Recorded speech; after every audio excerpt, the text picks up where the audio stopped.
I think if I was in Kobe's situation, um, it's hard for me to not say, especially if he sucker punched and not press charge. Because somebody sucker punched me, I'm pressing charges, dude. You know what I'm saying? Like, I'm really pressing charge. I don't care who you are, because that's just not cool. But plan B, like for me, for Kobe, would be fight him again. Fight him again and get pay-per-view points this time. Get your money back in that way. And that's what you do. You set it up. Be like, hey, Dana, I will drop all the charges if you give me another fight with George Masvidal because he sucker punched me. But I want pay-per-view points for this fight. I like that.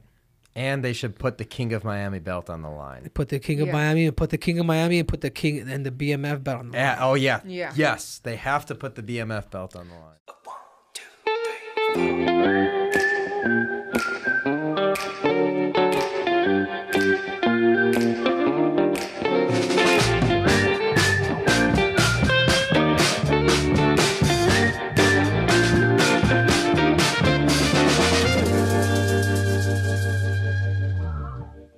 Welcome back to the Schmo Zone podcast. This is episode number 97. I'm Dave Schmolenson. My co-host is Helen Yee of Helen Yee Sports.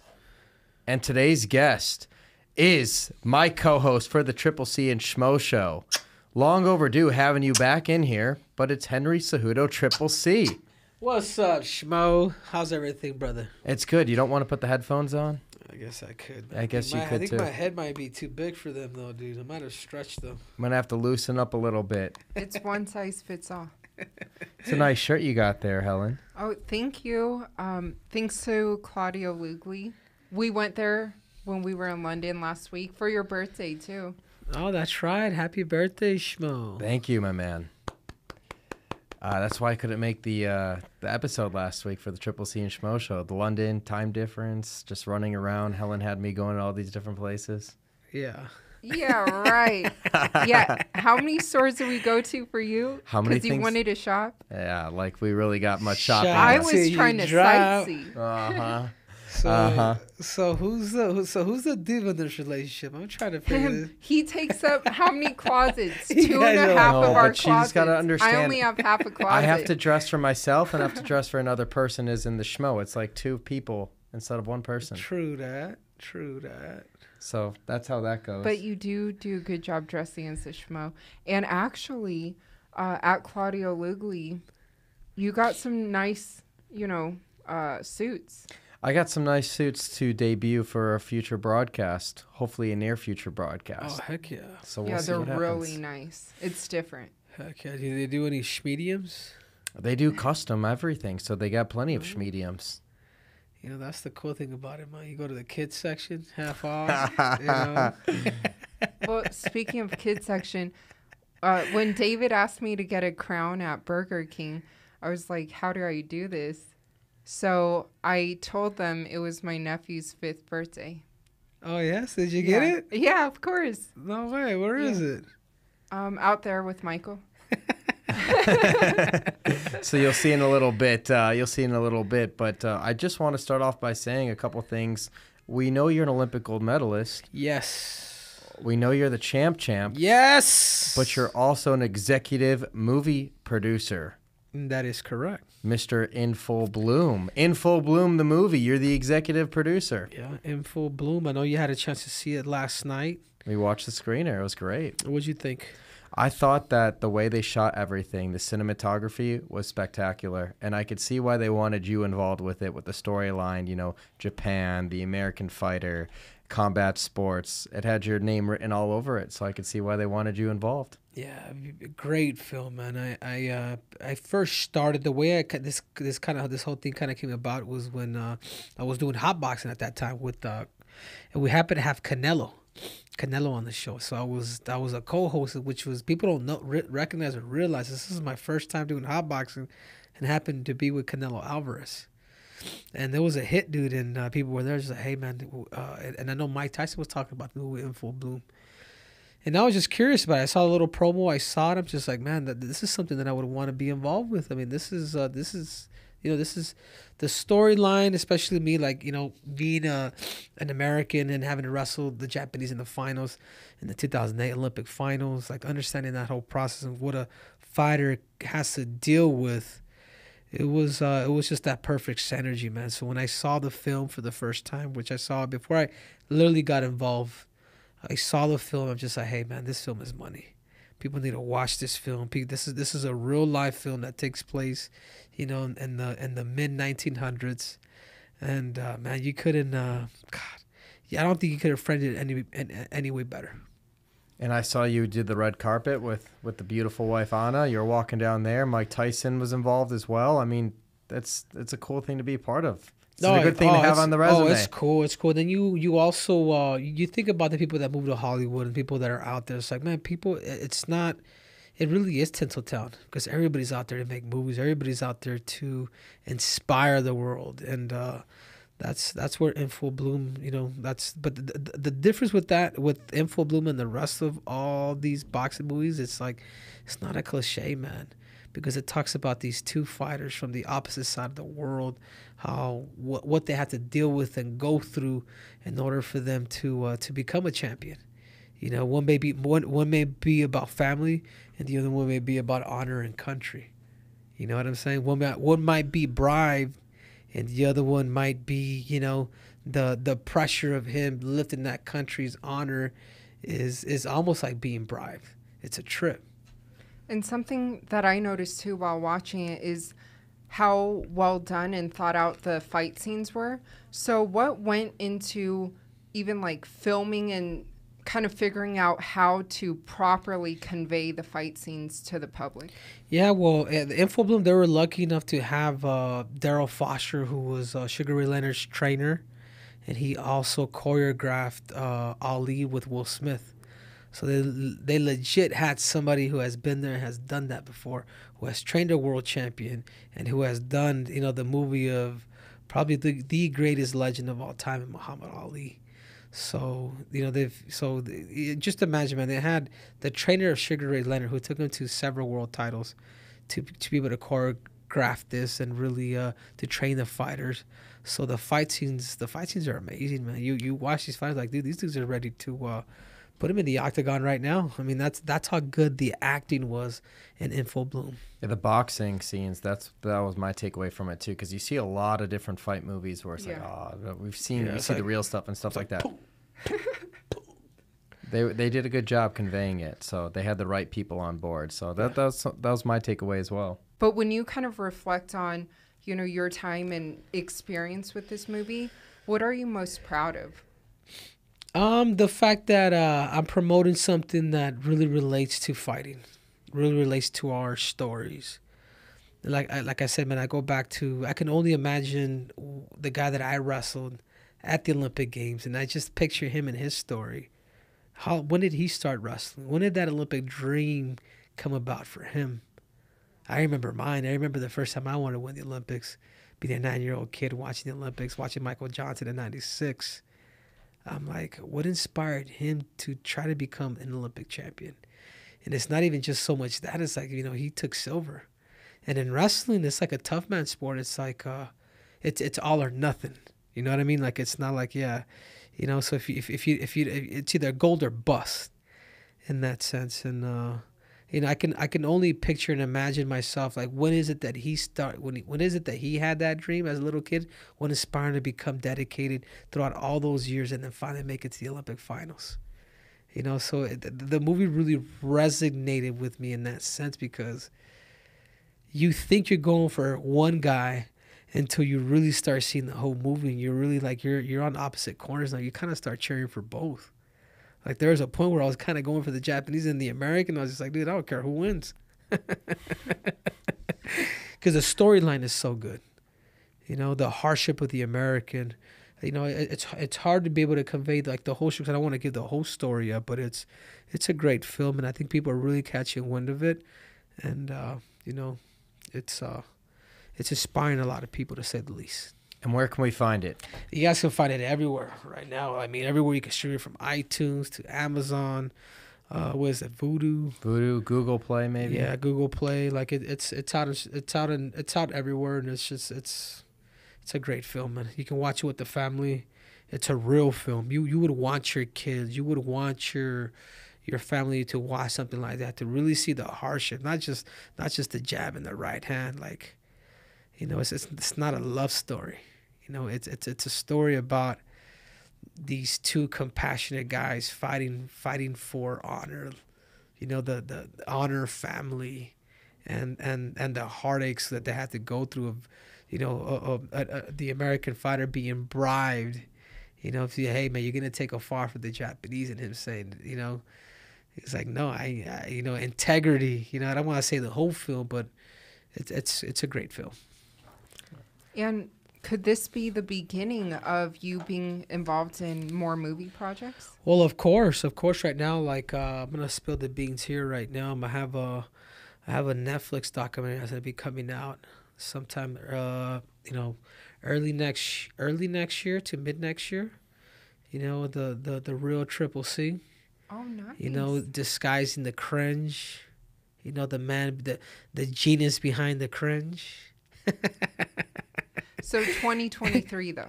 Yeah, it's gonna be out 2023. So we're planning on going to. And I have real big heavy hitters, man, that are gonna be helping us produce this. So it's not gonna be like you're, the guy with the iPhone, following you around. Like this is uncut, and we have videos of me from wrestling right before the Olympics to winning the Olympics to just a lot of things that have happened in my life. My mom wasn't able to go to the Olympics in 2008 due to her citizenship status. Me winning gold, like it's gonna be a really, really good documentary. It's really gonna strip down the real Triple C, and it's gonna be good, man. We're gonna win a bunch of awards. I can already see it. Those dudes are like super excited. So it's gonna be the same people that can be doing Jamie Foxx with Mike Tyson, because they're gonna be doing a series on Mike Tyson. So it's the exact same people that can be doing that. They could be producing my documentary.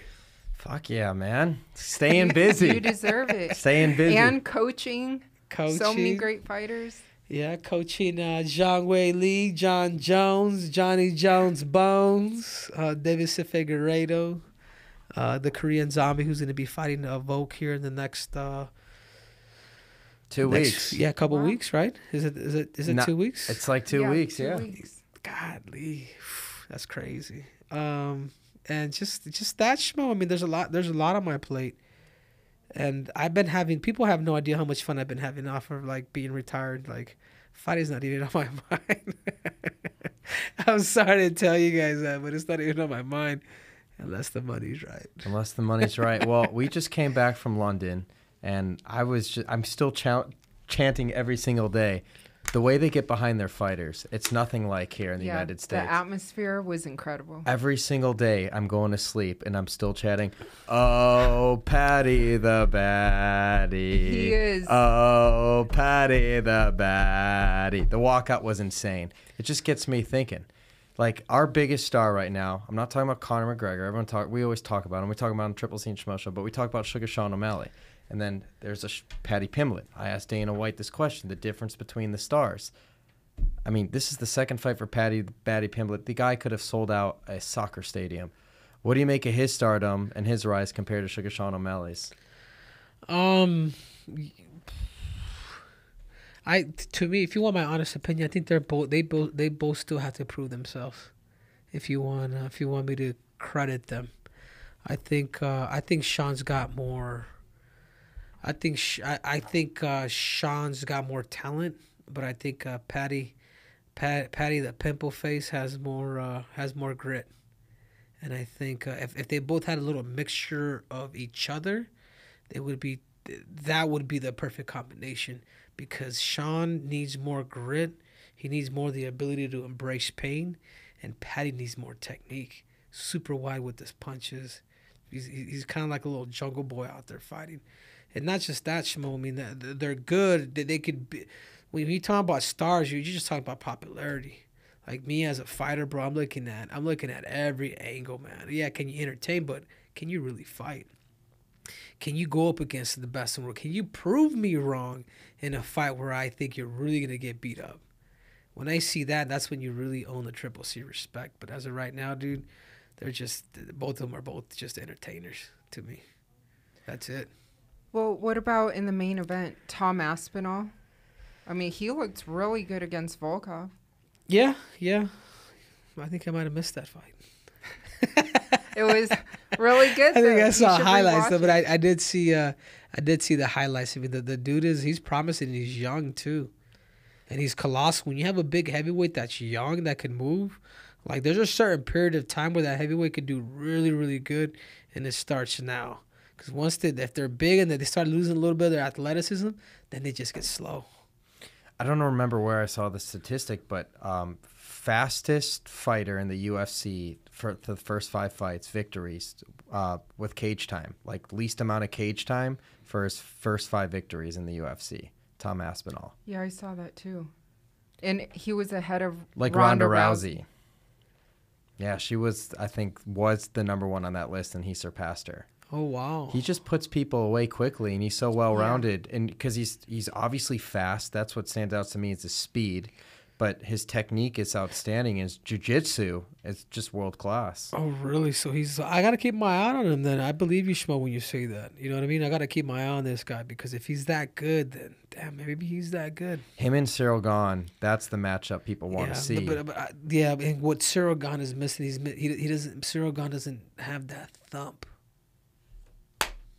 His is, you know what I mean? He doesn't have that Canelo, that weight with those punches, which is the big difference. So and the thing is, you're able to add that, like that. I think that'll be a great fight.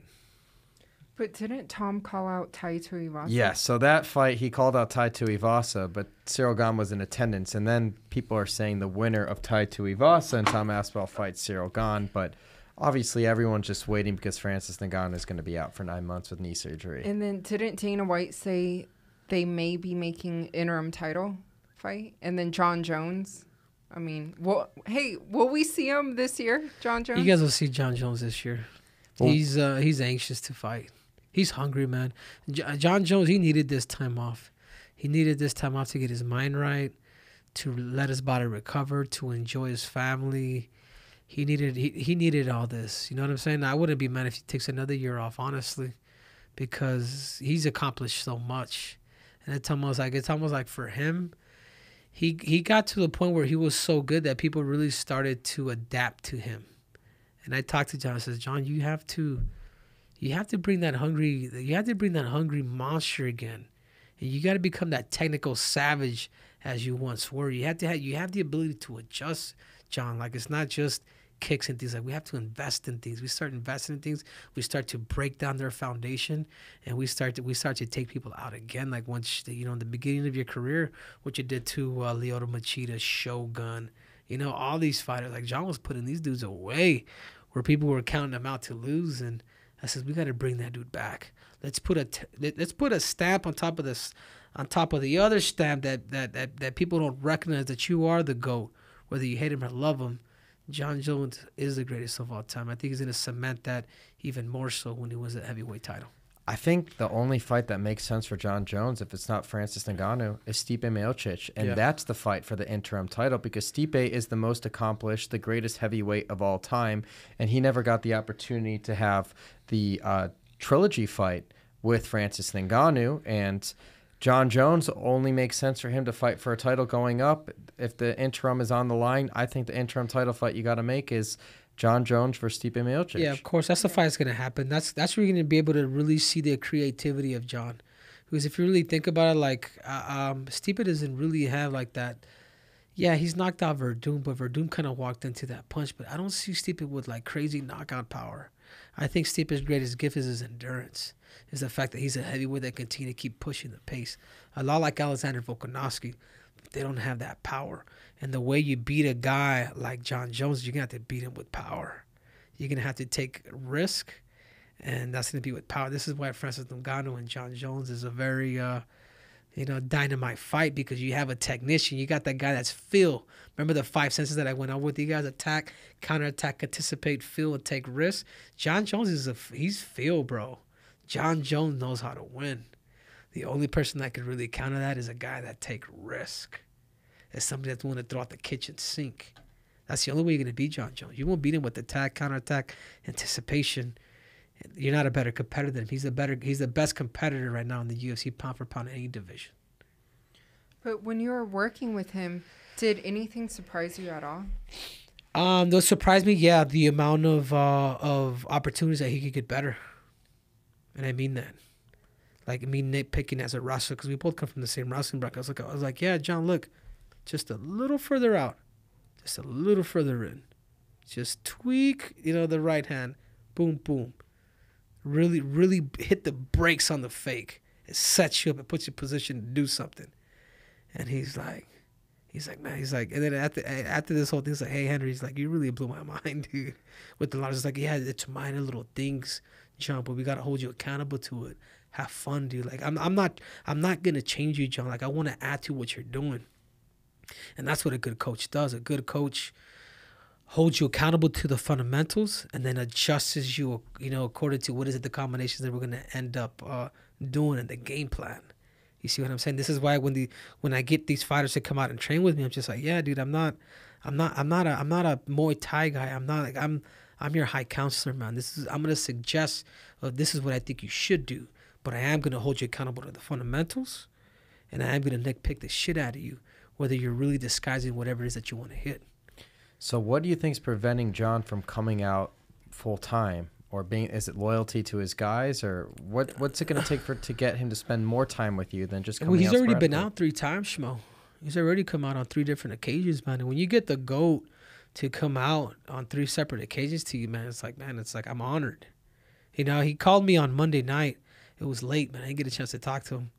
But, we stay in communications, man. He'll call me. He's very respectful, man. Calls me coach. I'm just like, makes me feel old, but, I'm 5'4". That dude's 6'4". He's got a whole foot on me. But just the level of respect that we have amongst each other is, that's just a recipe that equals just success, man. You know what I mean? Like, when you really respect somebody and the other person respects you as well, it's like, you guys are on the same page. Like, the honesty will always be like, hey, man, this is what I think. You know what I'm saying? Like, there's not always like, oh, well, is he going to feel or think different or whatever? It's like, it's so mutual, dude. And it's dynamite, dude. I think John Jones, I think John Jones can fight another 10 fights, man, and retire undefeated. I really do. I think John Jones literally has about 10 fights left. He thinks he probably has less just because, but he's a competitor, man. He's a fighter. John's going to be doing this for a minute. You're such a great coach that when you were fighting, did you ever realize or know that you would be like this great of a coach? I've always knew I was a great teacher because I've done a lot of seminars like for wrestling, but then really understanding I finally came to the point with all due respect to all my coaches in MMA, and I love them all, that none of them really had the answer. What really had the answer was my experience this whole time. What really had the answer was my probabilities, everything that was based on numbers, the simulation of the fight, recognizing my gifts, like knowing all of that, and then find the right engineers and treating it like a business and making sure you don't have yes man, you don't have good people, but you have the right people. So when you're able to formulate like a good game plan like that, like I will do whatever it takes to win. Like I really will. Like I'll tell my brother I don't want you in my corner. I don't, whomever, anybody, because to me at the end of the day, it's all about winning. And if somebody truly has unconditional love with you, they will be with you, man, regardless, because they love you just unconditionally. And if they're with the game plan, when we're all loyal to the dream, that's what makes somebody successful. Make sense? Yeah. You know what I'm saying? Like, it's not about me. It's not about my coach. It's about my fucking dream. Well, speaking of the fucking dream and the coaching, I completely dropped the ball when we just recorded the Triple C and Schmo show and forgot to ask you about Petr Yan asking you to corner him, right? For his fight. We forgot to bring that up. But I know you have standards for who you'll coach and not coach. What's the answer to that? Absolutely not. He should be honored, dude. I'm not. He can hold my jock strap for all I damn care. I ain't gonna be his water boy. As far as I'm concerned, is him and that Steve Urkel. They're both. Either one of us gonna babysit my belt until the king returns. So the answer is absolutely not. Peter Young, you absolutely make me sick. And if I did ever corner you, man, I'm gonna have to tax you 20%. I'm not that 10% guy. That was a hard no, I guess. No, absolutely not. It makes me So sick. so what is the standards to be coached by Triple C? Because I know you're selective and you're only coaching the best of the best. And you know what, Schmo? I wouldn't actually mind cornering Peter Young, but he would have to be one of my fighters. Yeah. I'm not there to be a cheerleader, bro. I'm not there to hold the water and the ice. I'm not there for your drama. Like, I'm not there to be in your corner, bro. Like, that's not who I am. You know what I'm saying? Unless it was an act. I don't know, but I would never do that. You know what I'm saying? Unless it was like a charity event and they wanted me to corner somebody against some other corner the schmo. Of course, you know, I would do that. What's up, everybody? Just want to let you know that today's podcast is sponsored by BetterHelp. That's HELP, BetterHelp.com. Look, I've tested this out. Everybody needs someone to talk to. Everybody deserves to find their own happiness. And if you're not getting it by people that you would talk to in your normal circle of friends, sometimes you just have to swallow the humble pie and speak to somebody who could have expertise in that. And I tested it. I liked it. And they had a therapist that was able to get to my needs within 48 hours and just someone to talk to. It's not a crisis line. It's not self-help. It's a professional therapy done securely online. You get into it, what you put out of it. Like, you tell them exactly what it is that you're looking for, what your issues are, or the things that you want to speak about in general, and they find someone to match up with you. And it just helps when you have someone to speak to and tell people what your goals are, your ambitions are. You can get a lot out of it, and I can attest to that. So definitely go check them out and use the promo code SCHMOZONE to get your first month 10% off at betterhelp.com/SCHMOZONE, or use the promo code SCHMOZONE and check it out. Now, let's get back to the show. On the Triple C and Schmo show, you made the offer to Mossfeld to come train with you. Is that offer off the table, or is it still on the table? Man, you gotta hit me with them hard questions. That's what we do. I think he needs to. I think he needs to make it right with Kobe. But yeah, of course, man. Like, you know what I'm saying? Like, I like George, man, regardless, dude. You know what I'm saying? Yeah. It's the same reason why even John Jones is coming around me, dude. You know, they see beyond the dumb shit, the bullshit that I say. There's something, you know what I'm saying? There's something good to this guy. Yeah. You know, because I'm not just gonna coach you. I'm just no. We're gonna talk. Let's talk life, dude. Because I love that. I love the philosophy. I love talking about, you know, experiences and how is it that maybe you could become better mentally. Yeah. Yeah, I've even told David before, I wish you coached swimmers. I could. I would have you coach me 100%. I really could, because if we just dissect swimming and base everything out for probabilities and numbers, very doable. Very doable. And I mean that. You know, softball, whatever, because we always have to go back to the straight source. What is it? Okay. What is it more likely the muscles that you have to work on? Well, it all falls back on the goal. The muscles that you have to work on, the competitors that you have to beat, the tactical side of things. How is it that we're going to train? You know, and how is it that you're going to be happy? And you're going to have your input on all of that, but I can only kind of give you that list. I feel confident enough to maybe even coach any sport, to be honest with you. Because when you based everything based off of numbers and probabilities, you know, and find the right people and then get expertise from other people to kind of chime in, man, it's all about creating the perfect storm. So wouldn't just be me, you know? Yeah. You have a great mind, though. Yeah, but I can be a consultant for sure. You know? Yeah, we're gonna have to use that. Yeah, of course, man. Use it away. For all the fans, because in the beginning we mentioned that UFC 273 is coming up and you've been working with Korean Zombie. So the last question from me is, how do you see that fight playing out, Volkanovski versus Zombie? Well, of course, you know, getting a chance to spend time with the Korean Zombie, of course I'm on his side, but it's almost, it is an uphill battle. And I'm the first sprint. And I told this to Zombie. I was like, hey, man, for whatever reason we're down in the fight, don't fight him. invest in that one big punch. You got to put him away. Don't get caught up in this fighting bullshit with people. You know what I'm saying? Like, you invest in the quality of power that you're going to have to really hit him with to put him out, because it's not about fighting. It's about winning. And if you're about winning, you're going to find a way to win. Anything can happen. It depends. The game plan's done for us. Like, we know what Volkanovski is going to do. You know what I'm saying? We're adjusting Zombie more so than what Volkanovski is going to be adjusted. So that's why I feel comfortable. But the thing is, it's the Korean Zombie. If I could fight for him, I know I'd beat Volkanovski. I know it. The size doesn't matter to me. His power doesn't intimidate me. I'm faster. My distance is better. My wrestling is better. You know, my gas tank is just as good, if not even better. I've proven that I can endure pain. I've been there before. So, but at the end of the day, man, Zombie's the one that's going to fight. I can't fight for him. But I also know that Volkanovski is a very talented fighter, and he's really good. I watched him like a couple of nights ago. I'm just like, oh, I see what he's doing. His distance and his range is real. He's right there. He gets it. He knows when to throw punches, knows when to kick. A lot of stuff is smoke, too. He'll smoke a lot of things. And then boom, and he'll go big. So, yeah. So that being said, man, you guys tune in. What is it? UFC 273. 273. Yeah, UFC 273 is going to be fire, man. I just want to let you guys know, too, that In Full Bloom, the movie, is out. You guys go out there, watch it with your family, watch it with your kids. It's a story about two countrymen fighting for a purpose. One fighting for family, the other one fighting for country.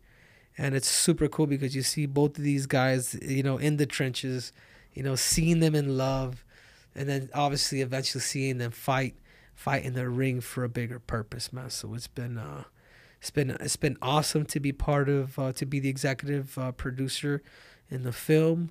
And I hope you guys can enjoy that movie because it's got a beautiful storyline. It ain't about love, man. It ain't about, you know, a fighter, you know, having a fight for a woman's love. Like, no, it's about the love of the game, man. It's about the love of being the absolute best person, and both these guys representing their countries. You guys make sure, In Full Bloom, you guys can catch it on iTunes, Amazon. You guys can stream it everywhere, and you guys will see it. So you guys tune in.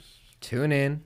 Appreciate you coming on here for episode 97 of the Schmozone podcast. We are out.